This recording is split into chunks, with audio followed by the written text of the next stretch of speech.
Hello everyone, welcome back to my YouTube channel Ether Classes. In today's session we will discuss about van der Waals forces. So कोई भी molecules हैं, दो molecules हैं या कोई भी atoms हैं, उनके बीच में कुछ intermolecular force of attraction exist करते हैं. Intermolecular force of attraction और repulsion दोनों exist करते हैं. So intermolecular जो forces हैं उनको हम van der Waals forces बोलते हैं. इनमें majority में हम कौन कौन से force discuss करते हैं. सबसे पहले हम discuss करते हैं ion dipole interactions. सेकेंड जो van der Waals फोर्स है वो कौन से हैं, dipole dipole interaction. So dipole dipole interactions.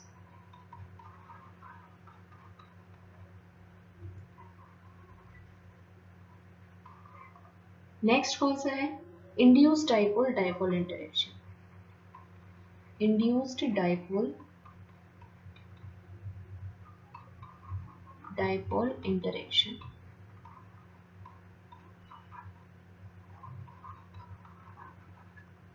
Next one is instantaneous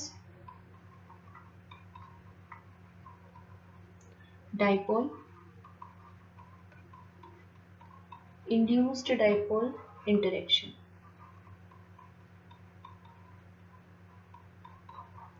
so mainly इसमें हमें 4 टाइप के van der Waals फोर्सेस को डिस्कस करेंगे. एक हाइड्रोजन बॉन्डिंग को भी हम इसी में काउंट कर सकते हैं. सो मेनली हम इसमें 4 टाइप्स डिस्कस करेंगे, ion dipole, dipole dipole, induced dipole dipole, instantaneous dipole, induced dipole. तो सबसे पहले हम शुरुआत करते हैं आयन डाइपोल फोर्सेस से. So first one is ion dipole forces. ये जो डाइपोल फोर्सेस होते हैं, these are directional in nature. Directional in nature. हम कंसिडर किया है, हमने एक मॉलिक्यूल लिया है, वो मॉलिक्यूल है हमारे पास में एक डाइपोल. सो डाइपोल का मतलब क्या है, डाई मीन्स टू, पोल मतलब टू पोल्स. मतलब हम क्या बोल सकते हैं कि सपोज एक इस तरह का कंपाउंड है. So this is plus Q and this is minus Q. So यहाँ पे दो पोल बने हुए हैं, दोनों आर डैश डिस्टेंस से सेपरेट आउट किए हुए हैं. So this is a dipole. So यहाँ पे क्या है, इक्वल एंड ऑपोजिट चार्ज में. One charge is plus Q and another one is minus Q. So magnitude दोनों चार्ज का सेम है, बट दोनों चार्ज का जो साइन है वो डिफरेंट है. सो हमने क्या किया है, एक डाइपोल लिया है और एक आयन लिया है. Suppose this is the ion, this is Na positive और any other ion, cation ion, जो भी आयन लेंगे. सो जब हम इलेक्ट्रिक फील्ड अप्लाई करेंगे, इन electric field, suppose this is the ion, so this is the positive ion. तो ये जो डाइपोल है, जो इस तरह से हमने डाइपोल लिया था, सो दिस इज, ये अपने आप को डाइपोल अलाइन कर लेगा. सो पॉजिटिव आयन है तो इसकी तरफ आ जाएगा नेगेटिव पोर्शन डाइपोल का, और दिस इज पॉजिटिव पोर्शन. अगर यहाँ पे नेगेटिव आयन होता तो डाइपोल का इधर आ जाता पॉजिटिव पोर्शन, मतलब plus Q, this is minus Q. Clear. So जब इलेक्ट्रिक फील्ड अप्लाई करेंगे, कि जो आयन है, जैसे इसके नाम में ही दिख रहा है, आयन है और एक डाइपोल है, तो मतलब जो आयन और डाइपोल है वो एक दूसरे को अलाइन करेंगे. जो आयन है, दिस इज जेड पॉजिटिव, और ये जो डिस्टेंस है, इस डिस्टेंस को हमने r बोला है, और जो डाइपोल के अंदर जो डिस्टेंस है, दिस इज r डैश. सो यहाँ से जो इम्पोर्टेंट जो क्वेश्चन सेट होता है वो क्या है, कि जो पोटेंशियल एनर्जी है वो क्या होगी. So potential energy of this ion dipole interaction, so that will B z plus minus mu e divided by 4 pi r square epsilon. यहाँ से म्यू है, म्यू क्या है, डाइपोल मोमेंट, वो किसके बराबर होगा, that will be equal to Q into R dash. जो डाइपोल है उसके बीच की डिस्टेंस कितनी है, आर डैश, और क्यू है वो चार्ज है. So this mu is dipole moment.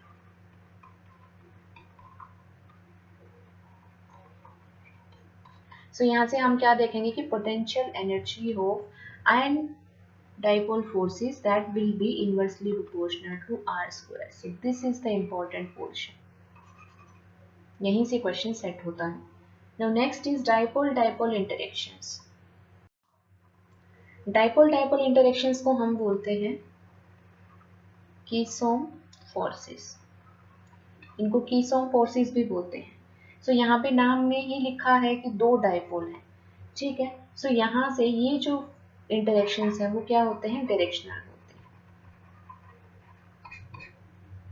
जैसे आयन डायपोल में था, उसमें भी डायरेक्शनल था, मतलब किस डायरेक्शन में वो अरेंज होंगे या लाइन होंगे वो उसमें फिक्स था। तो यहाँ पे भी ये क्या है, डायरेक्शनल है। तो यहाँ पे हम क्या लेंगे, दो डायपोल लेंगे, क्योंकि नाम में ही है। सो यहाँ पे हम 2 डायपोल लेंगे और उनको अरेंज करेंगे। दो डायपोल के बीच का जो इंटरेक्शन होगा that will be dipole dipole interaction. So यहाँ से जो पोटेंशियल एनर्जी है that will be -2 times of μ1 μ2 divided by 4 pi r³ epsilon. μ1 μ2 क्या है, दोनों डायपोल के डायपोल मोमेंट है। μ1 है फर्स्ट डायपोल का डायपोल मोमेंट, μ2 है सेकंड डायपोल का डायपोल मोमेंट। तो यहाँ से हमने क्या देखा कि एनर्जी है that is inversely proportional to r³। Clear. यहाँ से जो इम्पोर्टेंट फैक्टर है वो क्या है कि जो strength of dipole moment depends on strength of dipole dipole interaction. ये जो डायपोल डायपोल इंटरेक्शन कितने ज्यादा होंगे कितने कम होंगे, इनकी जो स्ट्रेंथ है that depends upon size of dipole moment involve. जो भी डायपोल मोमेंट इन्वॉल्व होंगे उनकी साइज के ऊपर डिपेंड करेगा।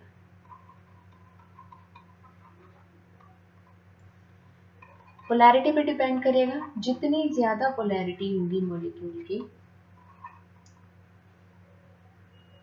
उसका डायपोल डायपोल इंटरेक्शन उतना ही ज्यादा होगा। मतलब polarity is directly proportional to dipole dipole interactions. और जितनी ज्यादा डायपोल डायपोल इंटरेक्शंस होंगी मॉलिक्यूल का जो बॉइलिंग पॉइंट है वो भी उतना ही ज्यादा होगा। सो यहाँ पे हम एग्जांपल से समझ लेते हैं। जैसे हमारे पास है मॉलिक्यूल है C3H8 CH3OCH3 CH3Cl CH3Cl। सो ये मॉलिक्यूल्स है, इनमें हम म्यू मतलब डायपोल मोमेंट देख लेते हैं। डायपोल मोमेंट हमें इंफॉर्मेशन देगा पोलैरिटी के बारे में।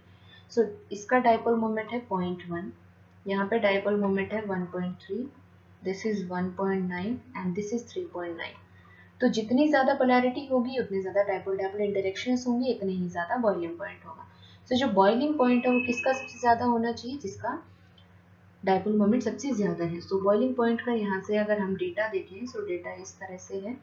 सो बॉइलिंग पॉइंट सबसे ज्यादा है CH3Cl का, जो होना भी चाहिए क्योंकि उसका डायपोल मोमेंट सबसे ज्यादा है। सो पोलैरिटी जितनी ज्यादा होगी डायपोल डायपोल इंटरेक्शंस उतने ही ज्यादा होंगे और बॉइलिंग पॉइंट भी ज्यादा होंगे। ना यहाँ पे एक इम्पॉर्टेंट जो फैक्टर है, इम्पॉर्टेंट अरेंजमेंट है वो क्या है, देखो जो यहाँ पे दो डायपोल थे। सो टू डायपोल एक तो इस तरह से भी अरेंज हो सकते हैं, ये plus this is minus this is plus this is minus, एक पॉसिबिलिटी ये है अरेंजमेंट की।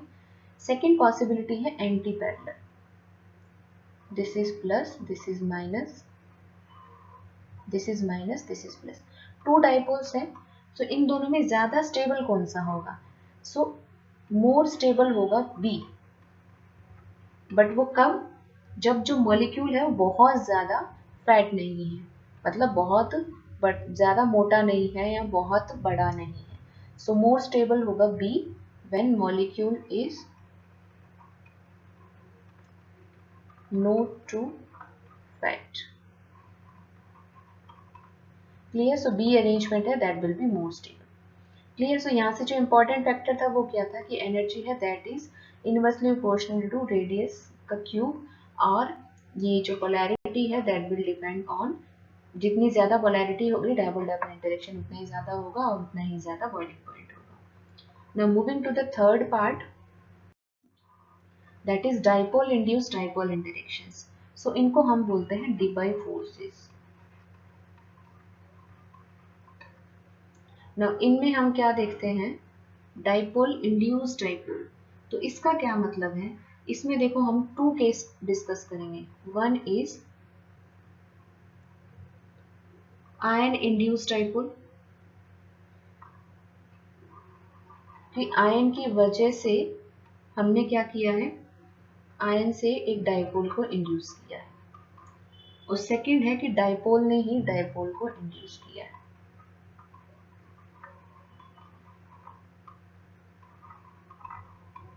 सो आयन में हम क्या देखेंगे कि सपोज ये हमारे पास आयन है और कोई भी हमारे पास में एक अनचार्ज्ड मॉलिक्यूल है, कोई भी अनचार्ज एटम है, नॉन पोलर मॉलिक्यूल है, जैसे कि अगर हमारे पास जिनोन का एटम है, so this is xenon atom. So xenon क्या है, सिमेट्रिकली स्फेरिकली सिमेट्रिकल है। अब जैसे ही आयन इसके पास में जाएगा तो वो क्या करेगा कि ये आयन है वो इसके अंदर जो नेगेटिव जो इलेक्ट्रॉन क्लाउड है उसको अपनी तरफ अट्रैक्ट करेगा। सो यहाँ से जो जिनोन है ये क्या हो जाएगा, डिस्टोर्ट हो जाएगा। सो जो जिनोन था उसमें एक डाइपोल की फॉर्मेशन हो जाएगी। किस तरह से, ये पॉजिटिव पोर्शन हो गया, ये आयन हो गया, और जिनोन के अंदर से क्या हो जाएगा, इस तरह से हम बना सकते हैं कि पॉजिटिव पोर्शन और इधर पूरा नेगेटिव पोर्शन। ठीक है, जो इलेक्ट्रॉन डेंसिटी इसकी तरफ हो जाएगी। सो यहाँ पे पोलराइजेशन की वजह से,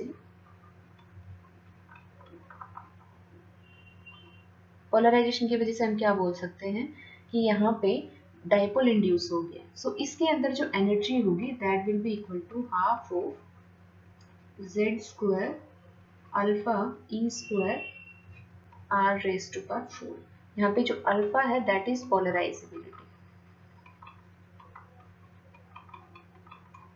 यहाँ पे जो डाइपोल किसने इंड्यूस किया है, आयन ने डाइपोल इंड्यूस किया है। सो यहाँ पे जो इम्पोर्टेंट जो टर्म आई वो क्या है, energy is inversely proportional to R cube की power 4। Clear. Next is dipole induce dipole. So उसमें क्या है कि आयन की जगह एक डाइपोल होगा, वो जब डाइपोल किसी नॉन पोलर मॉलिक्यूल के कांटेक्ट में आएगा तो उस मॉलिक्यूल को पोलराइज कर देगा। सो यहाँ पे क्या होगा, एक डाइपोल है that will polarise the non polar molecule.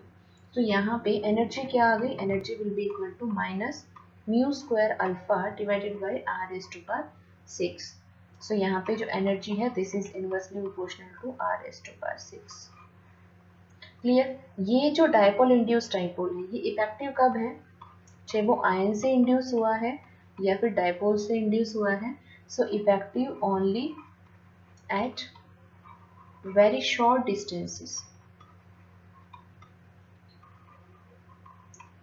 और शॉर्ट डिस्टेंसेस के ऊपर ये दोनों जो है आयन इंड्यूस्ड डाइपोल और डाइपोल इंड्यूस्ड डाइपोल इफेक्टिव है। Next is instantaneous dipole induced dipole interactions. So instantaneous dipole induced dipole interaction में क्या होगा, सपोज ये हमारे पास में ए एटम है, दिस इज द न्यूक्लियस, और इसके अंदर क्या है, सिमेट्रिकली इलेक्ट्रॉन्स, इस तरह से सिमेट्रिकल है electron cloud. Clear, this is A. Now second is B,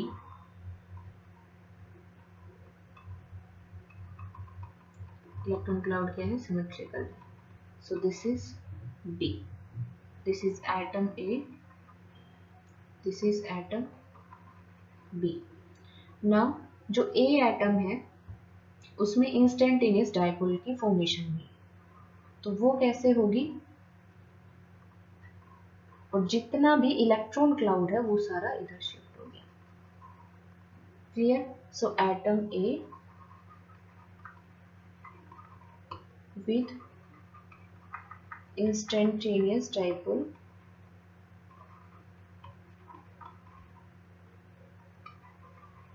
more electron density towards right hand side RHS। clear। so this is atom A। now यहाँ से तो डाइपोल की डायरेक्शन हो गई है, इलेक्ट्रॉन डेंसिटी जो नेगेटिव पोल की तरफ क्या होता है, हेड होता है, और पॉजिटिव पोल की तरफ टेल होता है। नाउ जो बी एटम है, बी एटम में भी ऐसा ही होगा। अब इधर अगर इलेक्ट्रॉन डेंसिटी है तो इस तरफ पॉजिटिव पोर्शन आएगा, और जो इलेक्ट्रॉन डेंसिटी है वो पूरा इस तरफ शिफ्ट हो जाएगी। So this is atom B with induced dipole. Clear. A की वजह से बी के अंदर डाइपोल का इंडक्शन हो गया है। सिमिलरली हम क्या कर सकते हैं, इसको रिवर्स में भी कर सकते हैं। एटम ए के अंदर अगर हम इसका, this is the A case, this is B case, और अगर सी केस में हम कैसे लिख सकते हैं, इस तरह से हो सकता है कि इधर हो जाए, इलेक्ट्रॉन डेंसिटी पूरी इधर शिफ्ट हो जाए। दिस इज ए का जो एटम ए का पार्ट हो गया, और बी के अंदर जो इंड्यूस हुआ उसमें क्या हो जाएगा, इधर इलेक्ट्रॉन डेंसिटी हो गई और इधर हो गया न्यूक्लियस। क्लियर। सो यहाँ पे इलेक्ट्रॉन डेंसिटी सेम है, that will shift towards left hand side और इसमें सेम है। क्लियर। तो इस तरह से यहाँ पे क्या है, इंस्टेंटेनियस डाइपोल की फॉर्मेशन हो जाएगी। तो यहाँ पे जो एनर्जी है, energy will be equal to -2 mu bar alpha divided by r6। इसको और सिंप्लीफाई करके हम लिख सकते हैं E is equal to -3 I alpha square divided by 4r6। तो यहाँ से हमने क्या देखा कि E is directly proportional to 1/r6। This is the important relation. ना यहाँ पे जो म्यू बार है, दिस म्यू बार ये क्या है, mean instantaneous dipole. This is mean instantaneous dipole. ना यहाँ पे जो फैक्टर है वो अल्फा का स्क्वायर का जो फैक्टर है, इसकी वजह से, अल्फा स्क्वायर के फैक्टर की वजह से लंदन फोर्सेस जो हैं वो इंक्रीज करेंगे with increase in molecular mass. हम बहुत बार कहते हैं कि जो वन डे वाल फोर्स ऑफ इंटरेक्शन इंक्रीज करते हैं मॉलिक्यूलर मास के इंक्रीज करने के साथ, जैसे जैसे मास बढ़ेगा वन डे वाल फोर्स ऑफ इंटरेक्शन इंक्रीज करता है। उसका रीजन क्या है कि ये जो फैक्टर है ये आता है, तो जैसे जैसे मास इंक्रीज करेगा दिस अल्फा स्क्वायर और लंदन, जो अल्फा स्क्वायर है वो इंक्रीज करेगा, सो लंदन फोर्सेस हैं वो भी इंक्रीज करेंगे। नाउ यहाँ पे जो इम्पोर्टेंट है वो क्या है, शेप इम्पोर्टेंट है। सो हम देखते हैं कि शेप इम्पोर्टेंट है, shape is important. Shape important कैसे है कि मैक्सिमम सरफेस एरिया होगा,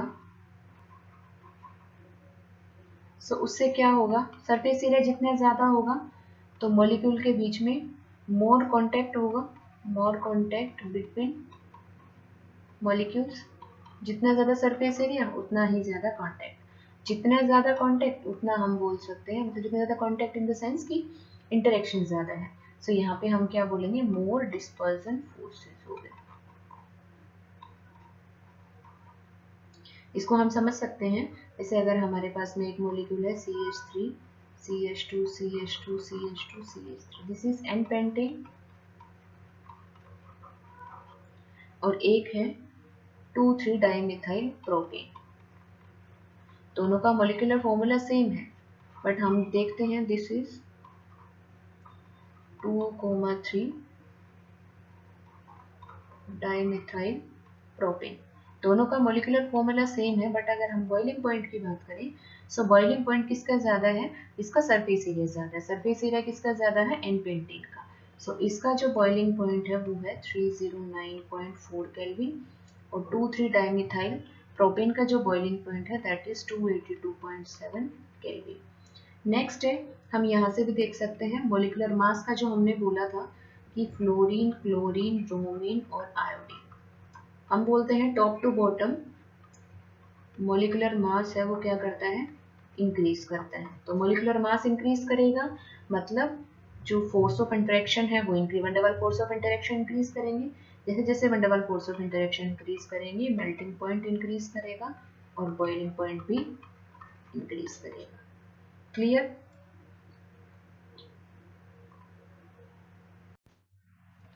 अभी तक हम जितने भी फोर्सेस देख रहे थे वो सभी इंटरेक्शन फोर्सेस थे, मतलब अट्रैक्शन के केस हमने देखे हैं। लेकिन मॉलिक्यूल के अंदर रिपल्शन भी प्रेजेंट होता है। जो टू मॉलिक्यूल्स हैं उन दोनों की जो न्यूक्लियस है, न्यूक्लियस भी पॉजिटिव चार्ज होता है। सो न्यूक्लियस न्यूक्लियस के बीच में क्या होता है, रिपल्सिव फोर्स होता है। दूसरा, दोनों जो एटम्स हैं उनके जो इलेक्ट्रॉन क्लाउड्स हैं उनके बीच में भी रिपल्शन फोर्स होता है। सो मॉलिक्यूल टू मॉलिक्यूल्स के अंदर अट्रैक्शन फोर्सेस भी एग्जिस्ट करते हैं और रिपल्शन फोर्सेस भी एग्जिस्ट करते हैं। सो यहाँ पे जो रिपल्शन फोर्स के लिए जो एनर्जी की जो टर्म है that is plus k divided by r raise to power n। So यहाँ से n है 5 to 12। This is for ionic compound.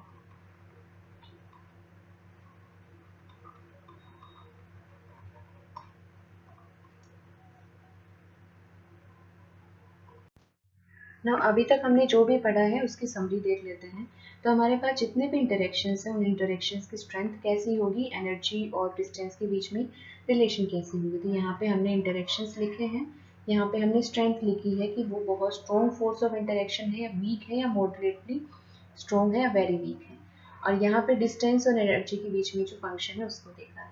So first is covalent bond है, वो क्या होते हैं, बहुत स्ट्रॉन्ग होते हैं, कॉम्प्लेक्स होते हैं और कंपैरेटिवली लॉन्ग रेंज होते हैं, लॉन्ग रेंज होते हैं। आयोनिक बॉन्ड है वो भी बहुत स्ट्रॉन्ग होते हैं और उनका जो ई और आर का जो रिलेशन दिस इज 1/r, और यहाँ पे भी ये भी क्या होता है, कंपैरेटिवली लॉन्ग रेंज होते हैं। नाउ आयन डाइपोल क्या होते हैं, स्ट्रॉन्ग होते हैं बट जो ई और आर का जो रिलेशन है that is 1/r², short range order के होते हैं ये, मतलब शॉर्ट डिस्टेंस तक ही एप्लीकेबल है। नाउ डाइपोल के क्या होते हैं, मॉडरेटली स्ट्रॉन्ग होते हैं। इसमें जो ई और आर का जो रिलेशन है E is inversely proportional to r³ और ये क्या होते हैं, शॉर्ट रेंज के होते हैं। Next is ion induced dipole. So वो क्या होते हैं, वीक होते हैं, वीक इंटरेक्शंस हैं।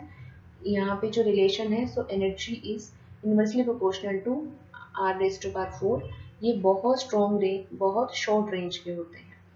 नाउ डाइपोल इंड्यूस्ड डाइपोल ये भी वेरी वीक होते हैं, बहुत वीक होंगे। इनका जो एनर्जी और जो रेडियस का जो रेशियो है, एनर्जी और रेडियस के जो रिलेशन है that is energy is inversely proportional to r⁴। ये एक्सट्रीमली शॉर्ट रेंज के होते हैं। Next one is London dispersion forces, ये बहुत वीक होंगे। इसमें भी जो एनर्जी और आर का जो रिलेशन है that is energy is inversely proportional to r⁴। These are also extremely short range. तो यहाँ से जो इम्पोर्टेंट पोर्शन है दिस इज दिस वन। बहुत बार एग्जाम्स में, कॉम्पिटिटिव एग्जाम्स में, ऑब्जेक्टिव क्वेश्चंस में डायरेक्ट पूछ लेते हैं ये एनर्जी और आर का जो रिलेशन है। तो एनर्जी और आर का रिलेशन हमें मालूम होना चाहिए सो दैट कि कोई भी क्वेश्चन हमें एग्जाम में गलत ना करें।